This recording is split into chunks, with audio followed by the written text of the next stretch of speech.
দর্শক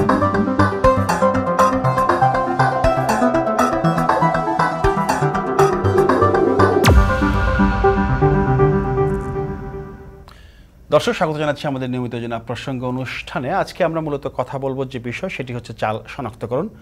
সম্প্রতি সরকার একটি উদ্যোগ নিয়েছিল বা উদ্যোগ নিয়েছে, সেটি হচ্ছে 21শে ফেব্রুয়ারি তারা একটি পরিপত্র জারি করেছিল যে এখন থেকে চালের বস্তায় চালের ওজন, চালের ধানের যে জাত, নেট ওজন, মিল মালিক, প্রস্তুতকারক এবং তারিখ, বিক্রয় মূল্য সব কিছু লেখা থাকবে এবং এটি 1 বৈশাখ থেকে এটা চালু হবে, বাজারে সেটা পাওয়া যাবে। কিন্তু আমাদের সহকর্মী যারা রিপোর্টার রয়েছেন তারা বাজার ঘুরে দেখেছেন যে না, এটি এখনও বাস্তবায়ন হয়নি। এটি বাস্তবায়ন হলেও অবশ্যই একটি ভালো উদ্যোগ এবং কৃষক, বিক্রেতা, মিল মালিক সবার মধ্যে একটি সমন্বয় তৈরি হবে। কেউ কাউকে এভাবে ঠকাতে পারবে না। এখন যেমন একে অপরের উপর দোষ চাপাচ্ছেন, সেটি হয়তো থাকবে না।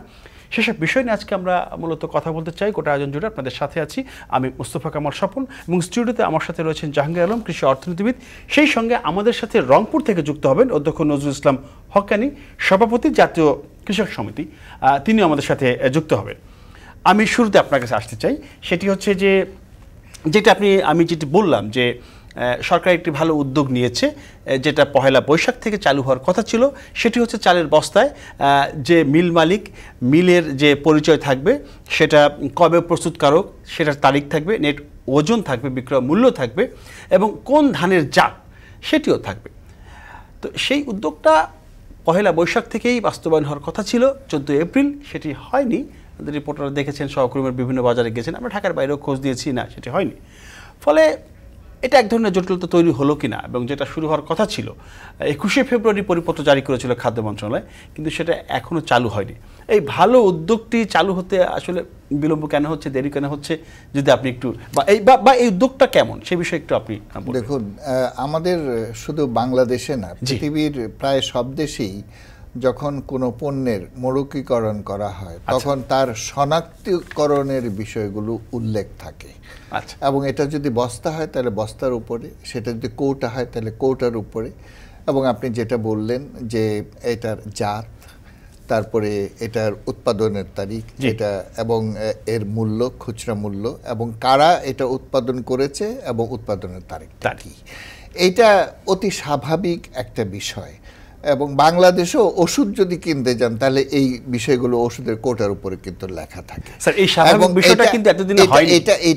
এটা চালের ক্ষেত্রে কেন হবে না? যেখানে চাল নিয়ে এত কথা আমরা শুনছি এবং ক্ষণে ক্ষণে চাল নিয়ে অনেক প্রতিবাদ হচ্ছে এবং দাম বাড়ছে, এবং চালের অনেক সময় বলা হয় যে যারা মজুতদার আছে তারা চালের দাম বাড়িয়ে দিচ্ছে, এবং অনেক সময় বলা হয় যে মিনিকেট চাল বস্তার উপরে লেখা হয়। সরকার বলছে যে মিনিকেট চাল মৌখিকীকরণ করা যাবে না, এবং মিনিকেট চাল আমরা যেটা বলছি যে সুপার মিনিকেট, তারপরে স্পেশাল মিনিকেট, এইগুলো বলে বিভিন্ন এখনো কিন্তু এইগুলো আছে। অথচ সরকারি নিয়ম অনুযায়ী এগুলো মিনিকেট চালের কোনো মৌখিকীকরণ করার কথা না, এর কোনো অস্তিত্ব নাই।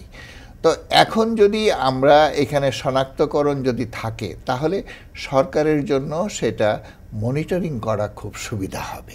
দ্বিতীয়ত আমরা যারা ভোক্তা তারা জেনে শুনে বুঝে জিনিসটা আমরা ক্রয় করতে পারবো। আর বিশেষ করে যে এই যে মূল্য, আপনার মূল্যটা কত সেটা যদি গায়ে লেখা থাকে তাহলে আমি বুঝতে পারি যে আমি কত দাম বেশি দিচ্ছি বা কম দিচ্ছি না, বা আমি সঠিক দাম দিচ্ছে কিনা।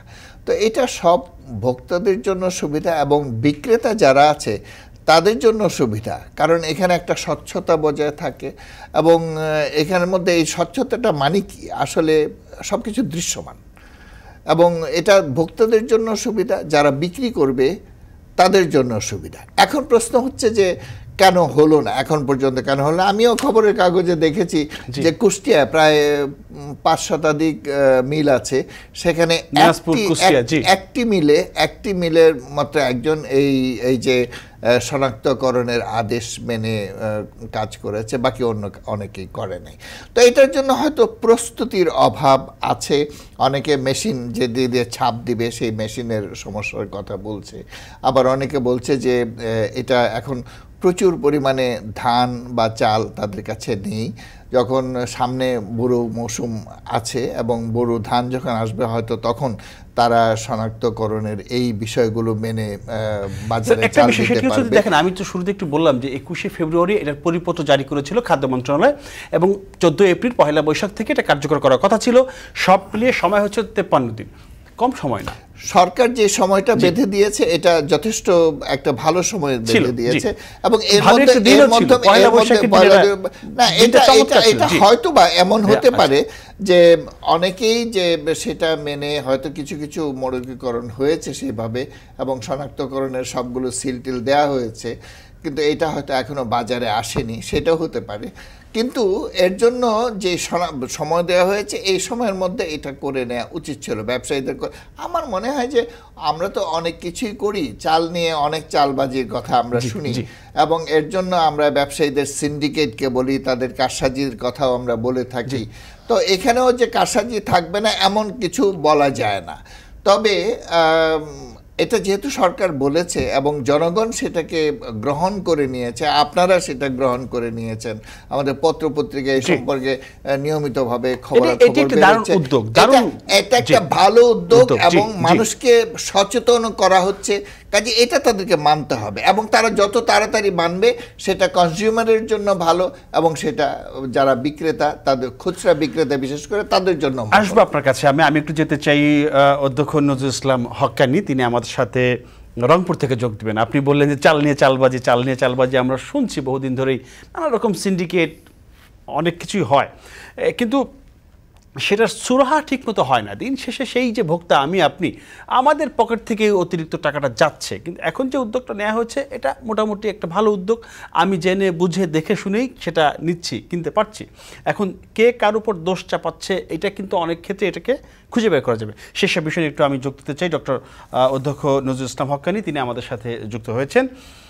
জি, আপনি নিশ্চয়ই আমার কথা শুনতে পাচ্ছেন। আজকে আমরা যে অনুষ্ঠানের নাম দিয়েছি চাল শনাক্তকরণ, স্টুডিওতে আমার সাথে রয়েছেন জাহাঙ্গীর আলম, তিনি কথা বলছিলেন। একটা প্রসঙ্গে তিনি বলেছেন যে চাল নিয়ে যে চালবাজি এটা শুরু থেকে অনেকদিন ধরে এটা চলছে। এই চালবাজি রোধে নানাভাবে সরকার উদ্যোগ নিয়েছে, ব্যবস্থা নিয়েছে, চেষ্টা চলেছে। কিন্তু এখন সম্প্রতি যেটা হলো যে চালের গায়ের যে বস্তায় যে শনাক্তকরণের যে আপনার তারিখ থাকবে, ওজন থাকবে, বিক্রয় মূল্য লেখা থাকবে, মিল মালিক সেখানে সেটার পরিচয় থাকবে, এটি একটি ভালো উদ্যোগ বলা হচ্ছে। হ্যাঁ, এটা অবশ্যই ভালো উদ্যোগ। আপনি যেহেতু কৃষকদের নিয়ে কাজ করেন, আপনি জাতীয় কৃষকের যে সমিতির সভাপতি, আপনি তাদের সাথে তাদের সুখ দুঃখ আনন্দ বেদনা ভাগাভাগি করেন। এই যে উদ্যোগটা নিল, এই উদ্যোগের ফলে আমার যে কৃষক রয়েছে তারা কিভাবে উপকৃত হবেন, মানে তাদের স্বার্থটা কতটা দেখা হচ্ছে বা তাদের কোনো স্বার্থ ক্ষুণ্ণ হচ্ছে কিনা, এই বিষয়ে আপনার কাছে জানতে চাচ্ছি।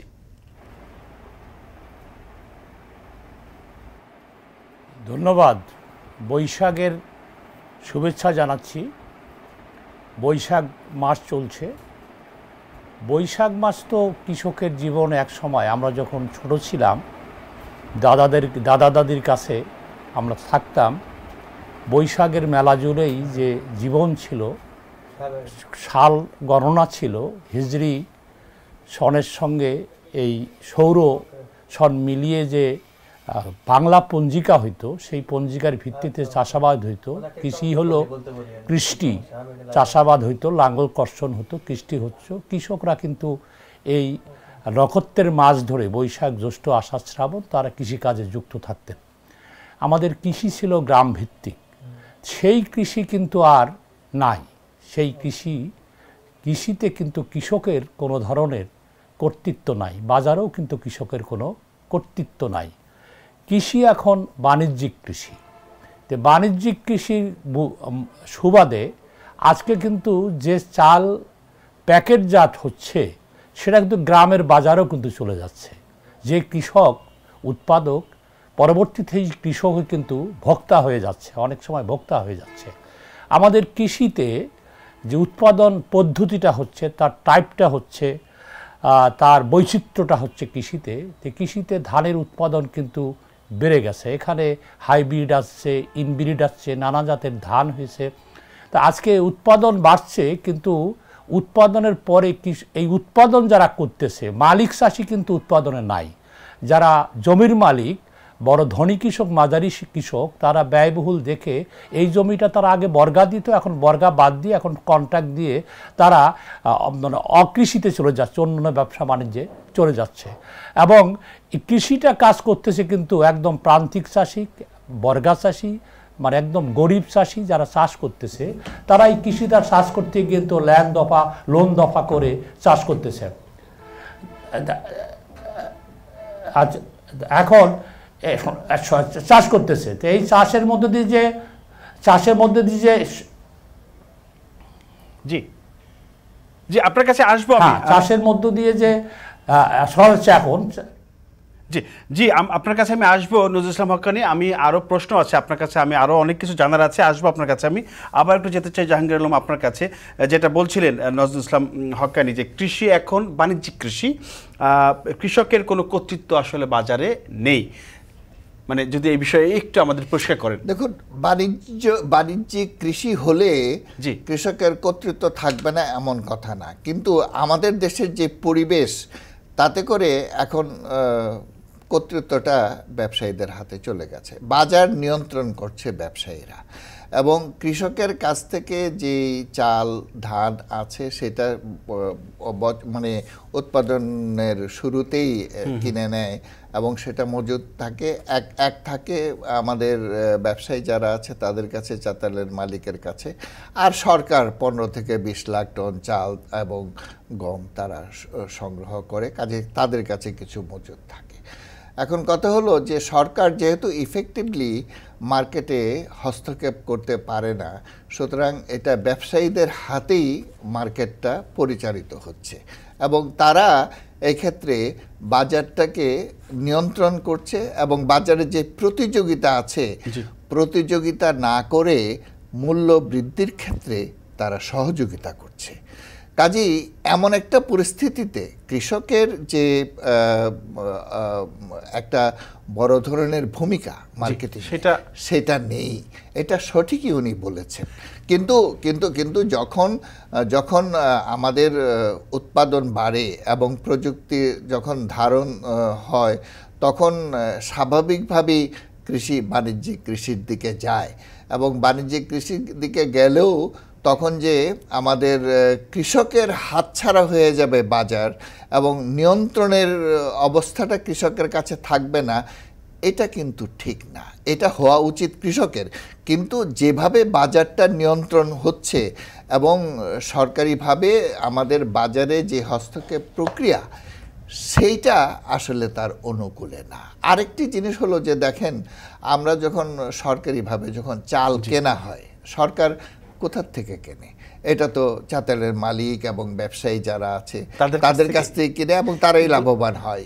যেখানে সরকার কৃষকের কাছ থেকে ধান কেনার কথা, এক সময় কেনার কথা ছিল 4 লাখ টন ধান, হয় না, করতে পারে না, এবছর 2 লাখ টন ধান কেনার কথা ছিল গত আমন মৌসুমে, সেখানের মধ্যে 12%, মাত্র 23,000 টন সরকার প্রকিউর করেছে এবং সেটা মাত্র 12% বা 13% এরকম।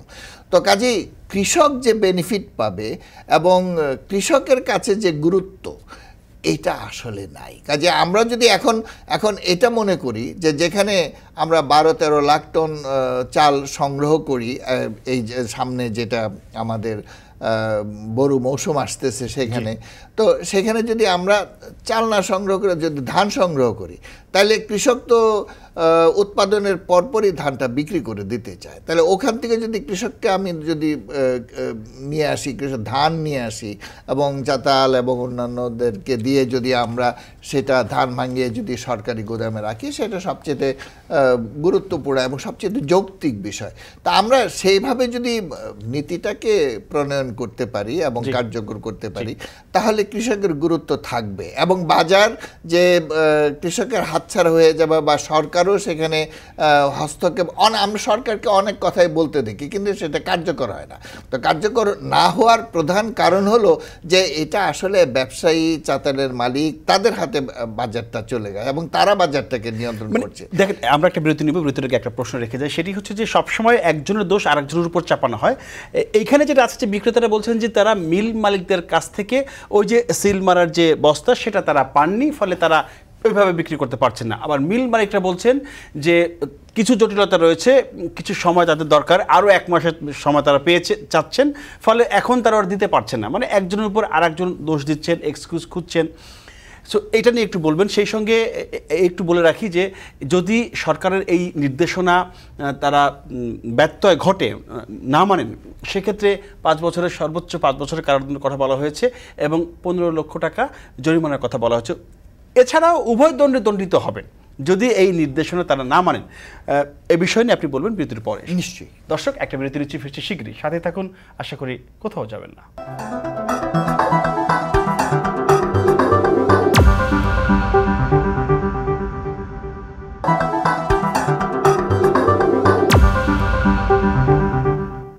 দর্শক, বিরতির পর ফিরলাম আমাদের নিয়মিত আয়োজন প্রসঙ্গে অনুষ্ঠানে। আমরা কথা বলছিলাম চাল শনাক্তকরণ। নিশ্চিত আমাদের সঙ্গে রয়েছেন অধ্যাপক ডক্টর মোহাম্মদ জাহাঙ্গীর আলম, কৃষি অর্থনীতিবিদ এবং ঢাকা স্কুল অফ ইকোনমিক্সের পরিচালক, এবং সেই সঙ্গে আপনি একটি বেসরকারি বিশ্ববিদ্যালয়ের উপাচার্য ছিলেন।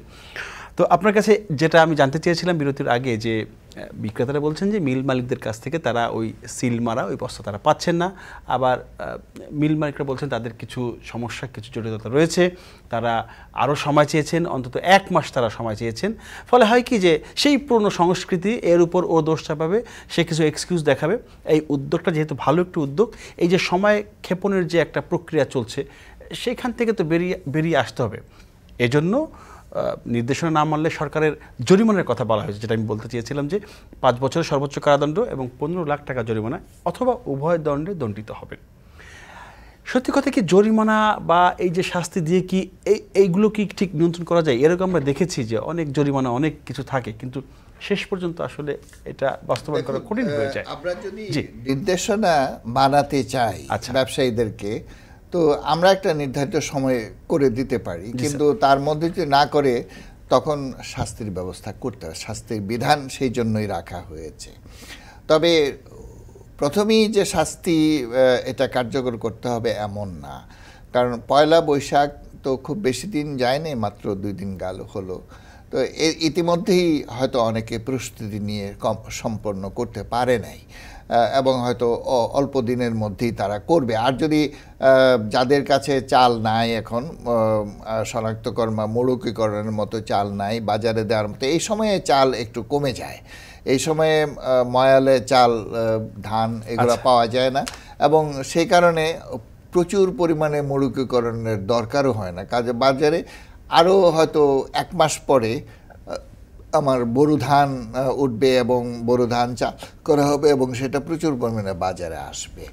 আমরা দেখতে হবে যে তখন আসলে মৌলিকীকরণের আদেশ যেটা আছে সেটা পুরোপুরি মানা হচ্ছে কিনা, এবং তখন যদি মানা না হয়, আপনি যেটা বললেন যে 15 লাখ টাকা জরিমানা এবং সর্বোচ্চ 5 বছরের কারাদণ্ড অথবা উভয় দণ্ডে দণ্ডিত করা যাবে, সেটা হয়তো তখন প্রয়োগ করা সম্ভব হবে। তা আমার মনে হয় যে ওই পর্যন্ত যেতে হবে না, দণ্ড কার্যকর করা এটার দরকার হবে না, কারণ মৌলিকীকরণ এইটা অতি স্বাভাবিক একটি বিষয়। যে কোনো পণ্য বাজারে যদি কেউ নিয়ে আসে তাহলে এটা শনাক্তকরণ থাকতে হবে, এবং শনাক্তকরণ যদি না থাকে তাহলে এটা যে বাজারে বিক্রি করে এর স্বচ্ছতা থাকে না।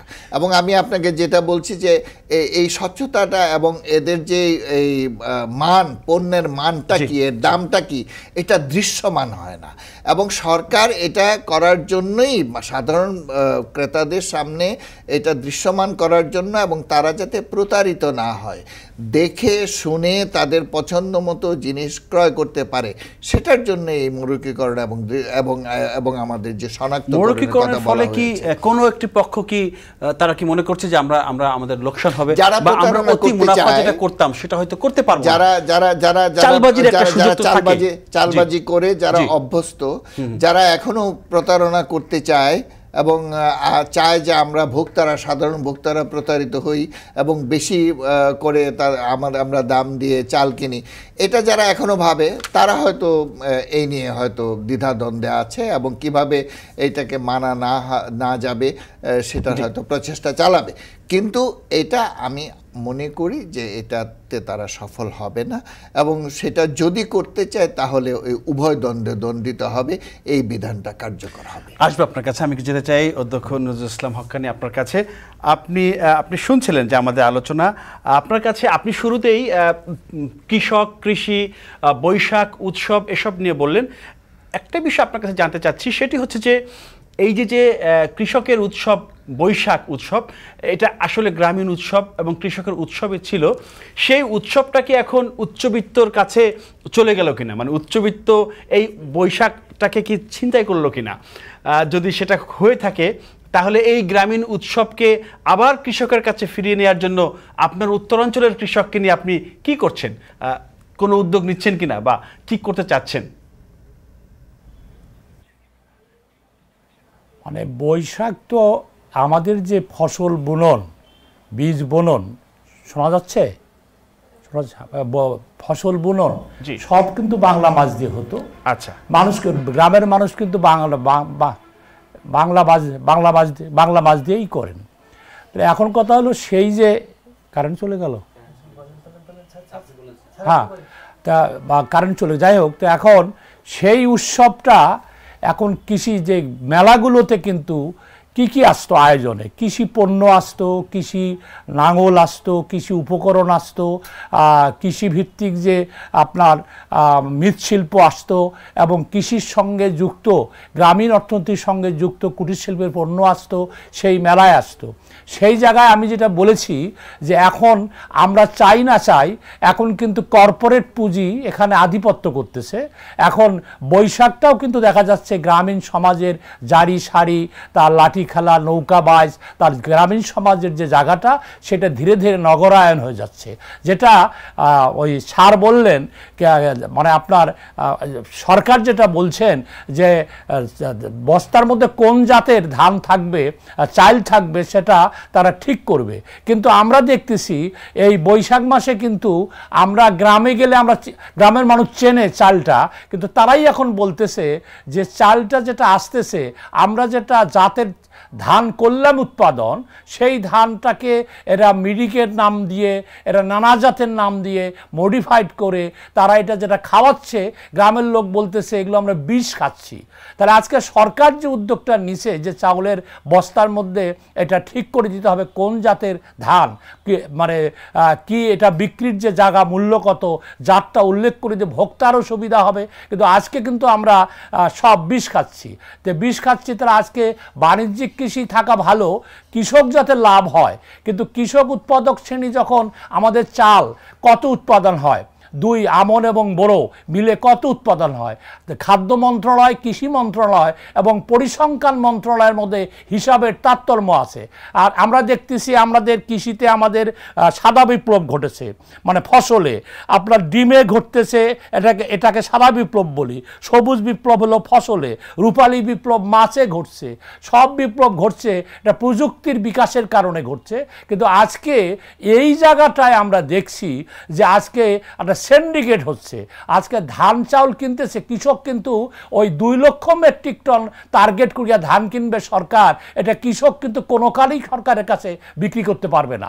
ধান কেনার জন্য মজুদ শ্রেণী আছে, বড় বড় ব্যবসায়ী আছে, এবং অটো রাইস মিল মালিক যারা আছে, যারা প্যাকেটজাত করে, শুধু অটো রাইস মিল মালিক না, এখানে কৃষির বাজারে কিন্তু বড় বড় কর্পোরেট পুঁজিরও কিন্তু ঢুকে গেছে আর কি কৃষির বাজারে।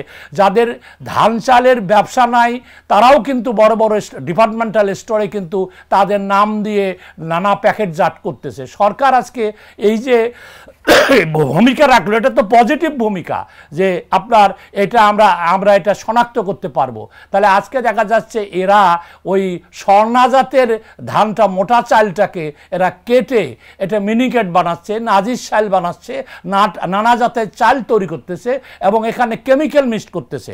তাহলে আজকে এটা ভয়াবহ অবস্থা। আমাদের প্রযুক্তি প্রযুক্তির বিকাশ হচ্ছে, আমরা যদি বৈশাখে ফিরে না যাই, আমাদের গ্রামীণ সমাজের এই সংস্কৃতি ফিরে না যাই, তাহলে আমাদের এই জৈব প্রযুক্তিও কিন্তু যুক্ত করা। আজকে কিন্তু গ্রিন বিপ্লব ঘটতেছে, আজকে গোটা পৃথিবীতে গ্রিন বিপ্লব চাচ্ছে। ওই বিশ্ব ব্যাংকও বলতেছে, খাদ্য সংস্থাও বলতেছে, খাদ্যে কিন্তু ভেজাল তৈরি হচ্ছে, প্রাণ প্রকৃতি ধ্বংস হচ্ছে।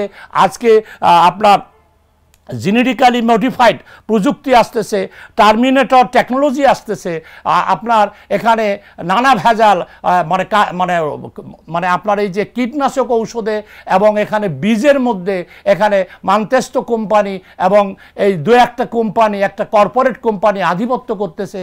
এবং এইখানে রাষ্ট্রের চেয়ে এরা তো শক্তিশালী হইতে পারে না, কিন্তু দেখা যাচ্ছে আমরা দেখতেছি রাষ্ট্রের চেয়ে শক্তিশালী হচ্ছে।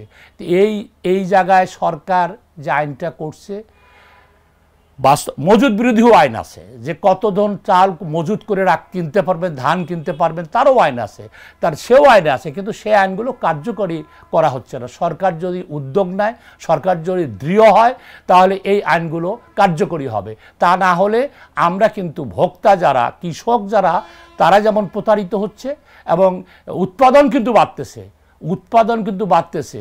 তা আমাদের এই রংপুরে আমি দেখলাম, মানে 1 কেজি বেগুন, এক শতক জমিতে 8 মণ বেগুন হয়, 1 শতক জমিতে 8 মণ বেগুন হয়, 7 মণ বেগুন হয়। তার খরচ কত? তার এই বীজের খরচ কত, উৎপাদনের খরচ কত? তাহলে দেখা যাচ্ছে সেই বেগুনের দাম যখন গ্রামে 1 টাকা হয়, যখন কৃষক এই বেগুন বিক্রি করতে পারে না, কিন্তু সেই বেগুন ঢাকায় কিন্তু তার দাম পড়ে যায়, আপনার মানে দাম কত পড়ে যায়? 60 টাকা, 70 টাকা। আজকে পেঁয়াজের অবস্থা তাই, কাঁচামরিচের অবস্থা চাই, ধান চালের অবস্থা। বাজার অর্থনীতিটা যদি বাণিজ্যিক অর্থনীতি বাণিজ্যের মতো চলতো, তার একটা নিয়ম থাকতো, শৃঙ্খলা থাকতো, তবু কিন্তু কৃষক এখানে লাভবান হইতো। তো বাজার অর্থনীতি বাজারের হাতে নাই, এটা কিন্তু এখন চলে গেছে সিন্ডিকেটের হাতে, গুটি কয়েক কর্পোরেট শক্তির হাতে চলে গেছে। এই শক্তিটা কিন্তু সমাজে, রাজনীতিতে শক্তিশালী। এই শক্তির বিরুদ্ধে সংগ্রামটা আমাদের জরুরি, এবং সেই সংগ্রামটা করতে গেলে বৈশাখ আমাদের কি শিক্ষা দেয়? বৈশাখ আমাদের শিক্ষা দেয় যে আমরা আমাদের গ্রামীণ ঐতিহ্যে ফিরে যেতে চাই, আমরা উৎপাদন বাড়াতে চাই, আমাদের খাদ্যে স্বয়ংসম্পূর্ণ হতে চাই। এটা হয়েও গেছি, কিন্তু আমরা ওই যে টেকনোলজি, বিষাক্ত খাদ্য আমরা চাই না। আমরা ওই যে কথা বলতেছি, যে খাদ্য খেলে আমাদের প্রাণ প্রকৃতি নষ্ট হবে, যে খাদ্য খেলে আমাদের শরীরের অবস্থা নষ্ট হবে। জি, অধ্যক্ষ নজরুল ইসলাম হক, আপনাকে অসংখ্য ধন্যবাদ আমাদের সাথে যোগ দেওয়ার জন্য। আপনি কৃষক এবং যে বৈশাখী উৎসব এবং কথা বলেছেন কর্পোরেট পুঁজি এবং যে কৃষকের যে অর্থনীতি, বাজার অর্থনীতি, সেটা আসলে কৃষকের হাতে নেই, কথা বলেছেন এই বিষয়ে। আপনাকে অসংখ্য ধন্যবাদ আমাদের সাথে যোগ দেওয়ার জন্য। দর্শক, আর একটা বিরতি নিচ্ছি, ফিরছি শীঘ্রই। আমাদের আরও আলোচনা রয়েছে, আমাদের সাথে রয়েছেন অধ্যাপক ডক্টর জাহাঙ্গীর আলম, তার সাথে আমাদের আরও কথা রয়েছে। একটা বিরতি নিচ্ছি, ফিরছি শীঘ্রই।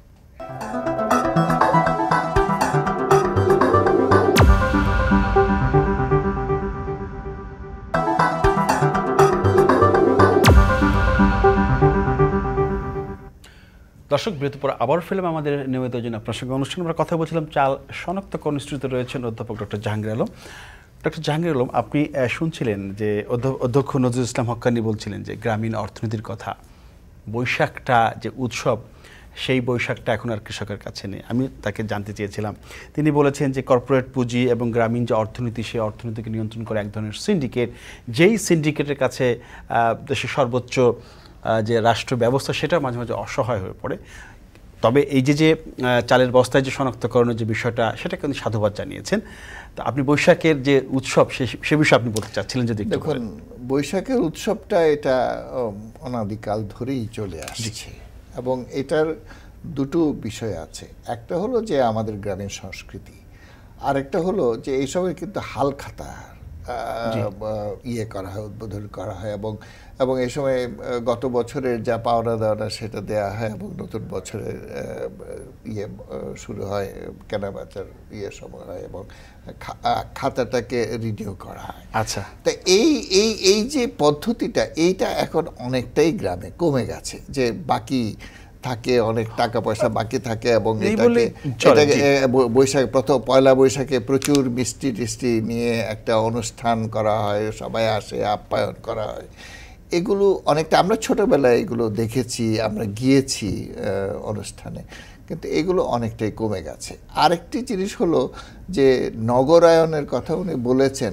নগরায়ন তো ভালো বিষয়, এবং বর্তমান সরকার কিন্তু বলছেন আমার গ্রাম আমার শহর, এবং গ্রামগুলো হবে নগরে পরিণত হবে। এতে তো কোনো অসুবিধা নাই, অর্থাৎ নগরের সুবিধা গ্রামে পৌঁছে দেয়া। কিন্তু তার অর্থ কিন্তু এই না যে গ্রামের যেই কৃষ্টি সেটা নষ্ট করে, তা না। গ্রামের যে সংস্কৃতি সেটা বহাল থাকবে, অব্যাহত থাকবে।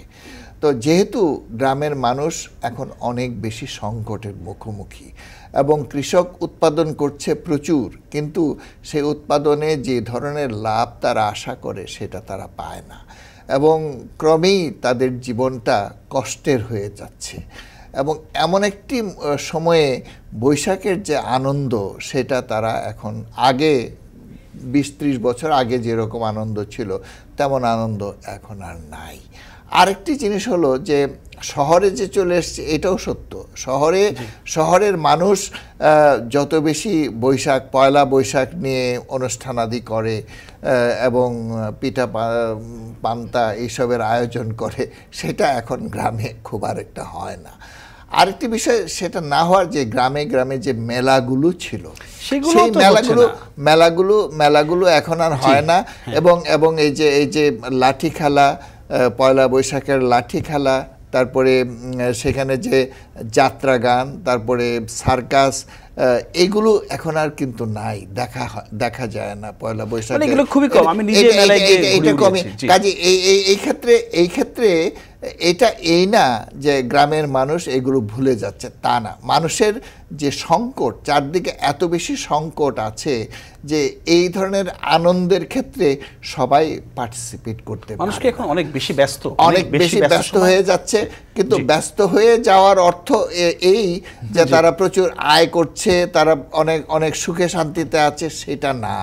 এবং আমি মনে করি যে গ্রামের এই যে কৃষ্টি এবং গ্রামের যে সংস্কৃতি, এই যে লাঠি খেলা, এই যে আপনার সার্কাস, যাত্রা এবং মেলা, বৈশাখী মেলা, এগুলো ফিরিয়ে আনতে হলে আমাদের যে স্থানীয় সরকার, তাদের যেমনিভাবে ভূমিকা পালন করতে হবে, ঠিক তেমনিভাবে আমাদের সরকারেরও শিকড়ে ফিরতে হবে।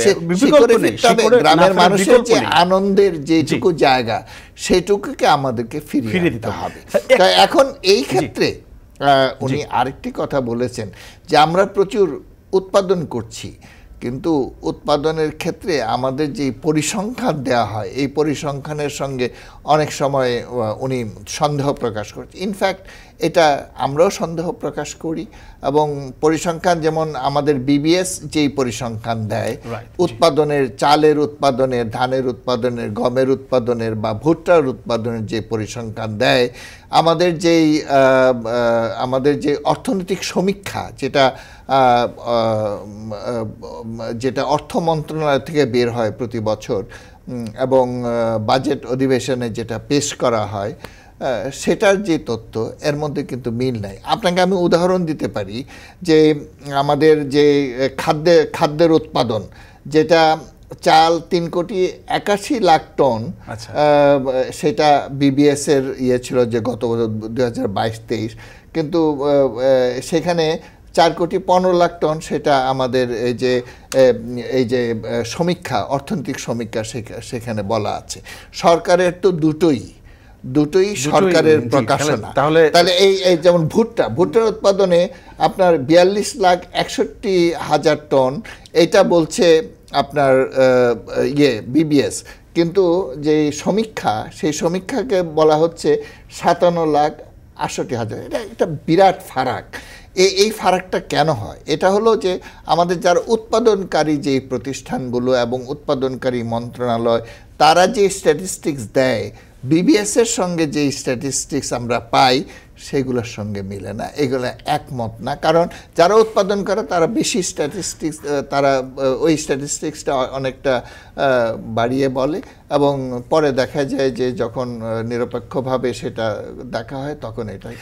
কিন্তু বিবিএস যেই পরিসংখ্যানগুলো দেয় এত দেরি করে দেয় যে তাদের এই পরিসংখ্যান পাওয়ার পরে আমরা কতটুকু উৎপাদন আছে, আমার রিকোয়ারমেন্ট কতটুকু এবং আমার বিদেশ থেকে আমদানি করতে হবে কিনা, এইগুলো তখন আর আমরা মিলাতে পারি না।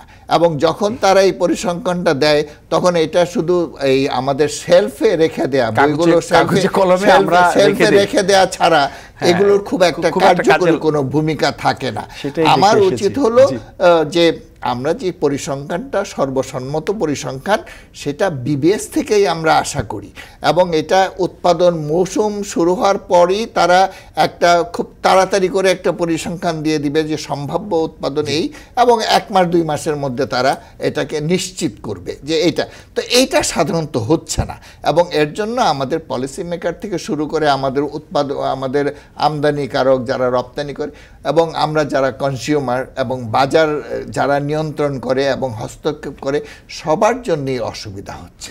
তো এই পরিসংখ্যানটা আমাদেরকে রিলায়েবল পরিসংখ্যান থাকা দরকার এবং একই জায়গা থেকে পরিসংখ্যানটা আসা উচিত এবং সবগুলো বইতে বা সবগুলো প্রকাশনায় একই পরিসংখ্যান থাকা দরকার। সেটা আমরা এইখানে এই ক্ষেত্রে আমি এবছর সামনে তো বড় মৌসুম আসছে, ইতিমধ্যেই কিন্তু আমরা দেখছি যে চালের মজুদ অনেকটাই কমে আসছে এবং বাজারে আমাদের যে এই সময়ে স্বাভাবিকভাবে একটু মূল্য বৃদ্ধি হতে পারে, কারণ আমন মৌসুম গেছে অনেক আগে এবং সামনের আপনার বোরোর উৎপাদন এই সময়টা হয়তো 15 দিন পরে চাল আসতে শুরু করবে। এই সময়টা এখন হাওরে কৃষকরা দারুণ ব্যস্ত, তাদের কৃষকের এখন ধানের নতুন ধানের মৌমৌ গন্ধ, তারা নতুন ধান ওঠা নিয়ে স্বপ্ন দেখছেন, তার ছেলে মেয়েদের নতুন কাপড় চোপড় কিনে দিবেন, স্ত্রীকে নতুন শাড়ি কিনে দিবেন, এই স্বপ্নে তারা বিভোর, তারা সচ্ছল হবেন।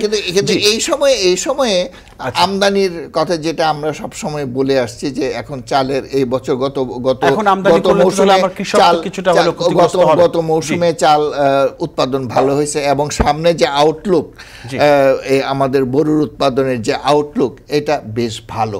এমন একটা পরিস্থিতিতে চাল আমদানির সিদ্ধান্ত নিয়েছেন, সরকার মনে করছেন যে আমাদের প্রোডাকশন যা হবে তার উপরে সম্পূর্ণভাবে নির্ভর করতে পারছেন না, সুতরাং আমাদের মজুদ বাড়াতে হবে এবং আমাদের সাপ্লাই বাড়াতে হবে, বাজারে সরবরাহ বাড়াতে হবে যাতে করে চালের দামটা স্বাভাবিকতায় ফিরে আসে।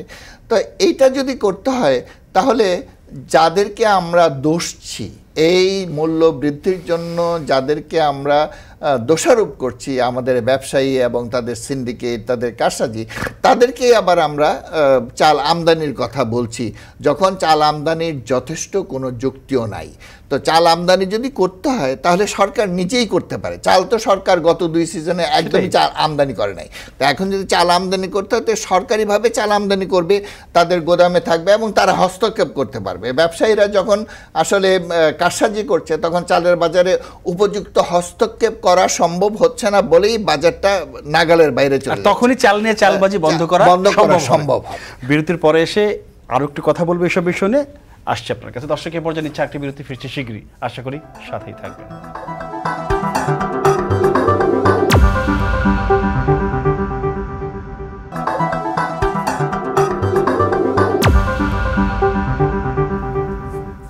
দর্শক বিরতির পর আবার স্বাগত জানাচ্ছি আমাদের নিয়মিত জেলা প্রসঙ্গ অনুষ্ঠানে। আমরা কথা বলছিলাম চাল শনাক্তকরণ।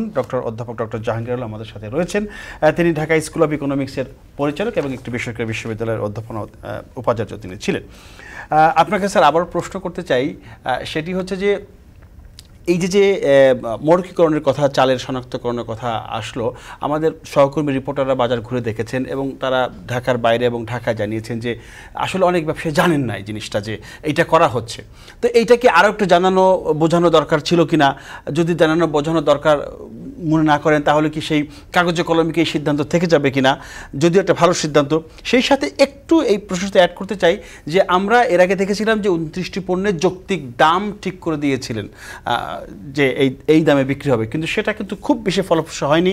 খাদ্য অধিদপ্তর, ভোক্তা অধিকার অনেক চেষ্টা করেছেন, বাজারে গিয়েছেন, মনিটর করেছেন, কিন্তু শেষ পর্যন্ত ওই যৌক্তিক দামে আমরা পণ্য কিনতে পারিনি। তাহলে কি এটাও কি একই পরিণতি হতে যাচ্ছে? দেখুন, যে সরকার যে সিদ্ধান্ত নেয় এটা সাধারণ মানুষের কাছে পৌঁছে দেওয়ার জন্য সরকারের অনেক মেকানিজম আছে, পত্রপত্রিকা আছে, টেলিভিশন আছে, রেডিও আছে, সব কিছু আছে, এবং তাদের সম্প্রসারণ কর্মীরা মাঠে কাজ করছে, কৃষি সম্প্রসারণ কর্মীরা মাঠে কাজ করছে, এবং বিপণন বিভাগের কর্মীরা মাঠে কাজ করছে। কাজে তাদের অনেক মেকানিজম আছে, কিন্তু এই মেকানিজমটা ঠিকভাবে কাজ করছে না। যদি কাজ করত তাহলে মরুকীকরণের জন্য প্রায় 52 দিন সময় পাওয়া গিয়েছিল, পয়লা বৈশাখ পর্যন্ত, 21শে ফেব্রুয়ারির পর থেকে। তো এর মধ্যে তো এটা সবার জানা ছিল। আমি জানি অনেকেই যারা ব্যবসা করে, চাকরি করে, কিংবা এইসব কাজে জড়িত আছে, তাদের অনেকে এই বিষয়টা জানে না। তো কাজে এটা একটা ব্যর্থতাই আমি বলবো, যে সাধারণ মানুষকে অবহিত করা সেটা সম্ভব হচ্ছে না। ঠিক তেমনিভাবে আপনি যে বলছেন যে 29টি পণ্য যৌক্তিক মূল্য, যৌক্তিক দাম বেঁধে দিয়েছে কৃষি বিপণন অধিদপ্তর। দেখুন, যৌক্তিক দাম বেঁধে দিতে পারে। এক নম্বর কথা হলো যে যখন দ্রব্যমূল্যের দাম খুবই বেশি বেড়ে যায়, তখন সরকার যেটা করতে পারে সেটা হলো যে সর্বোচ্চ দাম বেঁধে দেয়া, এর উপরে যেন না যায়। এটা আবার যখন পণ্যের দাম খুবই কমে যায় উৎপাদন মৌসুমে, তখন সরকার একটা ফ্লোর প্রাইস নির্ধারণ করে দেয়, যে দামে সরকার কেনে। এটার অর্থ হলো এই যে এর নিচে যেন দামটা চলে না যায়, এর জন্য সরকার তখন কিনতে থাকে, যাতে করে কৃষকরা উপযুক্ত দাম পায়, কৃষকরা যাতে না ঠকে। তো এর কোনোটাই খুব একটা কার্যকর হয় না, এবং এটার যে প্রচুর প্রচার এটা হয় না। আর এই যে 29টা পণ্যের দাম যে বেঁধে দিয়েছে, এটা তাদের যৌক্তিকভাবে কতটা, এটা আমি পরে আসছি, তবে এই কাজটা তারা করতে পারে, কিন্তু তারা যেভাবে করা দরকার ছিল, সবাইকে এক্ষেত্রে কনফিডেন্সে নিয়ে আলাপ আলোচনার মাধ্যমে যেটা করা দরকার ছিল সেটা তারা হয়তো করেনি। আর এটা যে প্রচুর প্রচার করা দরকার ছিল সেটাও হয়নি। খুবই এলিট শ্রেণীর মানুষ যারা আছে তারাই হয়তো জেনেছে তাদের ওয়েবসাইট অথবা পত্রপত্রিকা থেকে, আর তাদের এইগুলো বুলেটিন আকারে সাধারণ মানুষের কাছে পৌঁছে দেওয়ার কথা। কোন পণ্যের দাম কত বাড়ছে, কত কমছে, এগুলো তাদের অনেকগুলো প্রোগ্রাম থাকা উচিত, এবং এগুলো প্রচারণার জন্য, সাধারণ মানুষের মাঝে বিলি করার জন্য বুকলেট, লিফলেট, এবং এর জন্য অ্যানুয়াল রিপোর্ট, এগুলো পাবলিকলি এগুলো যাতে বিতরণ করা হয় তার ব্যবস্থা থাকা উচিত। এবং এটা তারা করতে, তারা প্রধানমন্ত্রীর দপ্তর, কৃষি মন্ত্রণালয় এবং দু একটা জায়গার মধ্যে তারা পাঠায়, এছাড়া তারা সাধারণত এটা খুব দৃশ্যমান হয় না। এবং তারা আলাপ আলোচনার মাধ্যমে যেটা করার কথা ছিল সেটাও এবছর করা হয়নি। এবং এই ক্ষেত্রে এর জন্যই বলা হয় যে কৃষি মূল্য কমিশন থাকা দরকার, যারা সবার সঙ্গে আলাপ আলোচনা করে এটা করবে, এবং সেখানে খুবই প্রফেশনাল লোকজন থাকা দরকার, যেটা ইন্ডিয়াতে আছে এবং যেটা পৃথিবীর বিভিন্ন দেশে আছে। কৃষি মূল্য কমিশন এটা তাদের এটা করা হয়নি, এটা আমাদের কৃষি নীতিতে আছে এবং সেটা করা উচিত ছিল। স্যার, শেষের দিকে 2 মিনিটের মধ্যে শেষ করবেন, সেটা হচ্ছে রাসায়নিক সারের কথা যিনি বলেছিলেন নজরুল ইসলাম হক্কানি, যে রাসায়নিক সার কিন্তু আন্তর্জাতিক মার্কেটে দাম কমেছে, কিন্তু আমরা কোন অবস্থায় আছি, দাম কমলে আমাদের কৃষকের হাতে সেটা সেই কম দামে আমরা পাচ্ছি কিনা, আমাদের দেশে কি অবস্থা। আর একটা বিষয় আপনি বলবো, আমার শেষ প্রশ্ন, সেটা খাদ্যের অপচয় বাংলাদেশ শীর্ষের দিকে রয়েছে, ব্যাপক খাদ্য অপচয় হয়। যেহেতু আজকে আমরা ধান, চাল নিয়ে কথা বলছিলাম, এই দুটো প্রশ্ন 2 মিনিট আপনি শেষ দেখুন। রাসায়নিক সারের দাম আন্তর্জাতিক বাজারে প্রায় 51% হ্রাস পেয়েছে। আচ্ছা, কিন্তু মিনওয়াইল আমরা পরপর 2 বার সাম্প্রতিককালে রাসায়নিক সারের দাম বাড়িয়েছি, এবং বাড়িয়ে জুলাই 2022 সালে যেখানে 16 টাকা ছিল আপনার ইউরিয়া সারের দাম, এটা 27 টাকা করেছি। তারপরে টিএসপির দাম যেখানে 22 টাকা ছিল সেটা 27 টাকা করা হয়েছে। যেখানে এমওপির দাম 15 টাকা ছিল সেটা 20 টাকা করা হয়েছে, এবং ডিএপির দাম যেখানে 22 টাকা ছিল সেটা 27 টাকা করা হয়েছে। তো যেহেতু আন্তর্জাতিক বাজারে চালের আমার রাসায়নিক সারের দাম বেড়েছে, কমেছে, তখন যখন বেড়েছিল তখন আমরা বাড়িয়ে দিয়েছি, কিন্তু যখন কমেছে তো তাড়াতাড়ি করে সেটা কমানোর দরকার ছিল, কারণ দাম যখন বাড়ে তখন কৃষক কম এটা ব্যবহার করে। এবং গত 2 বছর 2টা সিজন আমরা সেটা দেখেছি, কৃষক অনেকটাই কম রাসায়নিক সার ব্যবহার করছে। কাজে এই ক্ষেত্রে আমাদেরকে এখন অতি দ্রুত জুলাই 2022-এর আগে যে দামটা ছিল, যেমন ইউরিয়ার দাম 16 টাকা, ডিএপির দাম 22 টাকা, ওই জায়গায় আমাদের অতি দ্রুত প্রত্যাবর্তন। একটু বলবেন কৃষকের এত কষ্টের ফসল, এত কষ্টের খাবার আমরা কেন অপচয় করি? বাংলাদেশ খাদ্যের অপচয়ের দিক দিয়ে একদম দেখুন, এইটা ঠিক যে বাংলাদেশে খাদ্যের অপচয় সবচেয়ে বেশি, এবং একটা গরিব দেশ, আমাদের খাদ্যের অভাব আছে, সংকট আছে, আমরা বিদেশের উপর নির্ভর করি আমদানির জন্য। সেই ক্ষেত্রে আমাদের জনপ্রতি অপচয় বছরে প্রায় 82 কেজি, এবং যেটা 3 বছর আগে ছিল 65 কেজি, এটা দিনের পর দিন বাড়ছে। এটা আমাদের বিশ্বের বিভিন্ন দেশ, ভারত, আমেরিকা, যুক্তরাজ্য এবং রাশিয়া, সবার চাইতে আমাদের অপচয় বেশি। এবং এই অপচয় বেশি হওয়ার প্রধান কারণ হলো যে আমরা এই সম্পর্কে অবহিত নই, সচেতন নই, এবং আধুনিক প্রযুক্তি ব্যবহার করছি না, এবং এটা সংরক্ষণের পদ্ধতিতে ঘাটতি আছে। এই কারণে আমাদেরকে অতি দ্রুত আধুনিক প্রযুক্তি নির্ভর সংরক্ষণ ব্যবস্থা করতে হবে, এবং যাতে করে মানুষ অপচয় সম্পর্কে সচেতন হতে পারে, সেই জন্য সেইভাবে আমাদেরকে কার্যক্রমটা এগিয়ে নিতে হবে। সরকারকে কার্যক্রম। অধ্যাপক ডক্টর জাহাঙ্গীর আলম, আপনাকে অসংখ্য ধন্যবাদ আমাদের সাথে যোগ দেওয়ার জন্য। একদম শেষ পর্যায়ে আমরা চলে এসেছি। দর্শক, শুধু যাবার আগে বলতে চাই যে পণ্যের যে মৌখিকরণ এবং দাম জাত নির্ধারণের জন্য সরকার যে উদ্যোগ নিয়েছে, নিঃসন্দেহে এটি একটি দারুণ এবং প্রশংসনীয় উদ্যোগ। কিন্তু এই উদ্যোগে যদি বাস্তবায়ন করতে হয়, তাহলে যে আইন যেটা করেছে, যে এই নির্দেশ যে যদি না মানে ব্যত্যয় ঘটে, তাহলে যে শাস্তির কথা বলা হচ্ছে, সেই জায়গাটায় জোর দিলেই এই ভালো উদ্যোগটি সফল হবে বলে আমরা মনে করছি। আজ এ পর্যন্তই। আগামীতে নতুন কোনো বিষয় নিয়ে আমরা কথা বলবো। সে পর্যন্ত সবাই ভালো থাকবেন, নিরাপদে থাকবেন। সবাইকে ধন্যবাদ। শুভরাত্রি।